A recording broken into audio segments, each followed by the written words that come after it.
Hello friends, मैं doctor वंदना आज आप सभी को एंटीनेटल केयर पॉइंट्स के बारे में बताना चाहती हूँ। एंटीनेटल केयर किसे कहते हैं? एंटीनेटल केयर वो केयर होती है जो प्रेग्नेंट लेडीज़ को प्रेगनेंसी में 9 मंथ्स तक प्रोवाइड की जाती है। ये केयर हेल्थ प्रोफेशनल्स द्वारा, जिसमें डॉक्टर्स, नर्सेस, आशा वर्कर्स द्वारा जो है प्रेग्नेंट लेडीज़ जो हैं उनको बताया जाता है, जिसमें उनकी मेडिसिन, उनके इन्वेस्टिगेशंस, उनके डिलीवरी तक के कॉम्प्लिकेशंस सबको मेंटेन किया जाता है। तो सबसे पहले हमारा मेन एम एंटीनेटल केयर का ये होता है कि हम फीटल कॉम्प्लिकेशन और मैटरनल कॉम्प्लिकेशंस को रिड्यूस करें। तो इसके लिए हमें एंटीनेटल केयर ज़रूरी होती है। उसके बाद हम बात करते हैं कि एंटीनेटल केयर में कितनी विज़िट्स मिनिमम प्रेग्नेंट लेडीज़ को करनी चाहिए। तो प्रेग्नेंट लेडीज़ को 4 विज़िट्स मिनिमम बताई गई है, जिसमें कि पहली विज़िट उसे प्रेगनेंसी डिटेक्ट होने के 12 हफ्ते से पहले करनी चाहिए। उसके बाद सेकंड उसको 14 से 26 वीक्स के बीच में करनी चाहिए।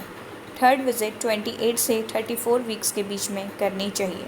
फोर्थ विज़िट जो है वो 36 से टर्म एंड होने से पहले करनी चाहिए।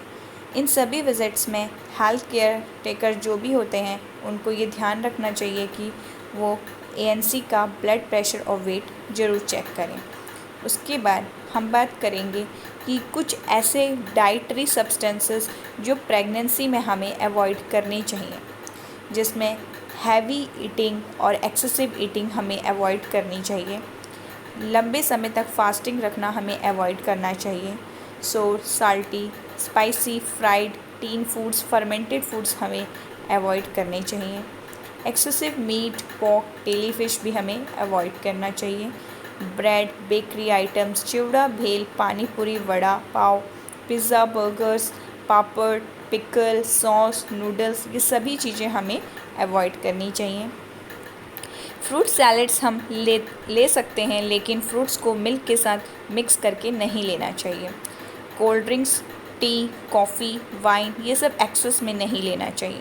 कुछ वेजिटेबल हैं जिनका हमें एक्सेस में इंटेक नहीं करना चाहिए, जैसे brinjal, potato, peas, beans, bitter gourd, onion, garlic, radish, मेथी। तो ये सारी चीज़ें एक्सेस में हमें नहीं लेनी चाहिए।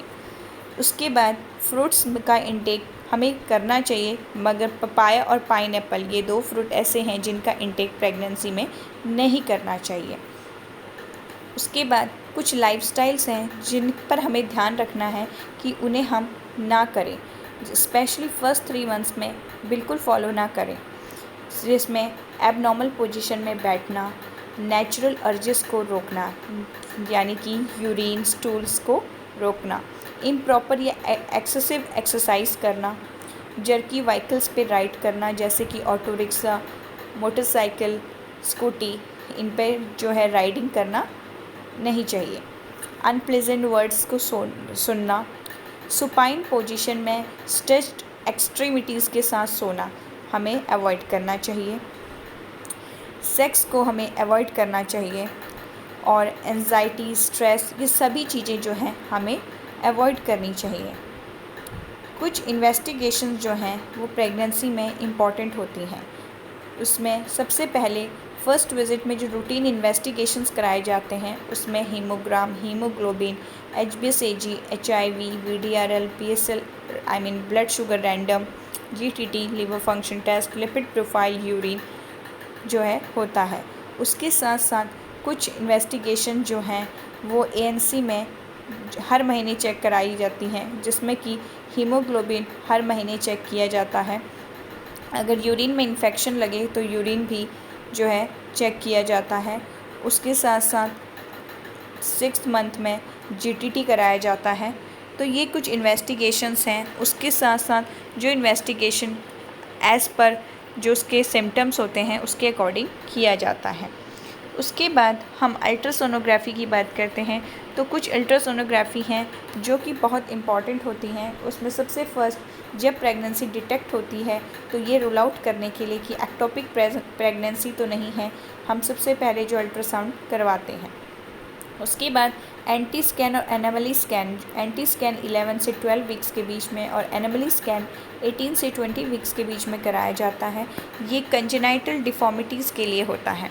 उसके बाद 4th 5th विजिट में इंटरनल ग्रोथ चेक करने के लिए यूएसजी कराई जाती है। यूएसजी में जनरली हम जो एबनॉर्मलिटीज़ हैं वो IUGR की, ओलिगोहाइड्रोमिनस, ये सारी चीज़ें जो हैं चेक करते हैं। और कुछ पैरामीटर्स हैं जो इम्पॉर्टेंट होते हैं, उसमें amniotic fluid, placental parameter, foetal heart rate, ये सब देखना ज़रूरी होता है। उसके बाद इम्यूनाइजेशन भी जो है वो प्रेग्नेंट लेडी में काफ़ी इम्पॉर्टेंट है, जिसमें स्पेशली टीटी इंजेक्शन जो है वो इम्पॉर्टेंट होता है। तो इंजेक्शन टीटी जो होता है अनप्रोटेक्टेड वुमेन में 2 डोज उसके लगाए जाते हैं, जिसमें कि प्रेगनेंसी कंफर्म होने के 16 से 24 वीक्स के बाद फर्स्ट डोज़ लगती है और सेकंड डोज़ जो है उसके 1 मंथ के इंटरवल के बाद लगाई जाती है। जो वुमेन पहले से इम्यूनाइज्ड है उसको केवल बूस्टर डोज दिया जाता है, वो लास्ट ट्राइमेस्टर यानी कि लास्ट के 3 महीने में दिया जाता है। Rabies, hepatitis A, B, flu का वैक्सीन जो है वो प्रेग्नेंट लेडीज़ को दिया जा सकता है, लेकिन live virus vaccine, rubella, measles, mumps, varicella, yellow fever जो है वो कॉन्ट्रा इंडिकेटेड यानी कि नहीं दिए जाते हैं। उसके बाद प्रेगनेंसी में डाइट का भी बहुत बड़ा रोल होता है, जिसमें कि हमें जो प्रेग्नेंट लेडीज़ हैं उन्हें डाइट प्रॉपरली लेनी चाहिए, क्योंकि डाइट से ही मदर हेल्थ भी मेंटेन होती है। फीटस की ग्रोथ के लिए भी डाइट काफ़ी इम्पॉर्टेंट होती है। लैक्टेशन के सक्सेसफुल रहने के लिए, आई मीन लैक्टेशन के लिए भी वो बहुत ज़रूरी होती है, और यूट्रस डेवलपमेंट के लिए भी वो बहुत ज़रूरी होती है। तो फर्स्ट ट्राइमेस्टर में प्रेग्नेंट लेडीज़ को जो डाइट मिनिमम रखनी चाहिए उसका यहाँ पर मैंने कुछ डाटा आपको दिखाया है, जिसमें कि कैलोरीज़ 2166 रहनी चाहिए मिनिमम, प्रोटीन 78.5 ग्राम्स, फैट 35 ग्राम, जिसमें कि हम डेली का मिल्क या मिल्क प्रोडक्ट 850 ml हमें लेना चाहिए। सीरियल्स 215 ग्राम्स लेनी चाहिए, फ्रूट्स 300 ग्राम्स लेनी चाहिए। सैलड जितना डिज़ायरेबल है उतना लेना चाहिए, लेकिन जो सैलड है वो हाफ स्टीम रहनी चाहिए। Sugar minimum 25 grams, vegetable 400 grams, pulses 60 to 75 grams, meat, egg, paneer, दाल मिनिमम 60 ग्राम्स। एग की क्वांटिटी मिनिमम 1 और 2 ही रहनी चाहिए। और फ्रूट्स जो है मोस्टली सीजनल फ्रूट्स हमें लेने चाहिए। तो सीजनल फ्रूट्स जो होते हैं वो हाईली न्यूट्रिशनल होते हैं। उसके बाद सेकंड और थर्ड ट्राइमेस्टर में, आई मीन लास्ट के 6 मंथ्स में, कैलोरीज 2275 मिनिमम रहनी चाहिए, प्रोटीन 81.5 ग्राम और फैट 35 ग्राम मिनिमम रहना चाहिए, जिसमें हमें मिल्क और मिल्क प्रोडक्ट 750 ml, दाल 90 gram, cereals 180 grams, fruits 300 grams, salad जितना डिज़ायरेबल है, fat 30 grams, nuts 20 gram, sugar 35 grams और वेजिटेबल 500 ग्राम्स। और पल्सेस जो हैं वो 60 to 75 gram, egg, meat, paneer 100 ग्राम।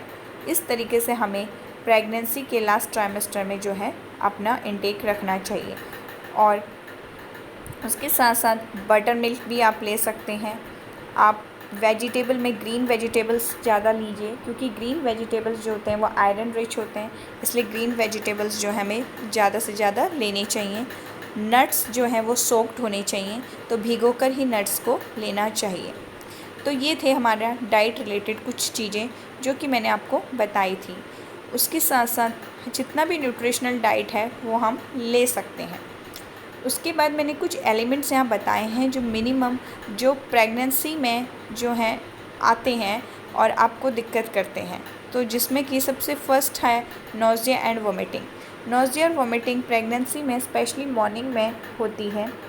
इसमें हमें थोड़ा सा लिम्स को मूव करना चाहिए फ्यू मिनट्स के लिए जब हम उठते हैं, तो आई मीन बेड से उठकर थोड़ा हल्का हमें वॉक करना चाहिए कुछ स्टेप। उसके साथ साथ एम्प्टी स्टमक ज़्यादा पानी नहीं पीना चाहिए। उसके बाद बैक एक भी जो है कॉमनली प्रेगनेंसी में मिलता है। ये जनरली हाई हील्स या muscular spasm, urinary genital tract infection इनके कारण होता है। तो इसके लिए हमें अपने पोस्चर को इम्प्रूव करना चाहिए, हार्ड बेड में सोना चाहिए, और सपोर्ट के लिए हम एक बैक बेड लगा सकते हैं। कॉन्स्टिपेशन की शिकायत भी प्रेगनेंसी में बहुत ज़्यादा रहती है, तो उसके लिए हमें जो है फ्लूइड और फाइबर इंटेक जो है बढ़ाना चाहिए। ब्लैक रेजिन्स ड्राई फिग जो है हमें भिगोकर खाने चाहिए। लेग क्रैम्प्स यानी कि पैरों में दर्द भी कॉमनली जो है प्रेगनेंसी में दिखाई देता है, जो कि कैल्शियम, सोडियम इन सब की डेफिशिएंसी से जो है होता है, विटामिन बी डेफिशिएंसी। तो इसके लिए हमें इन्हीं के सप्लीमेंट्स जो हैं लेने चाहिए।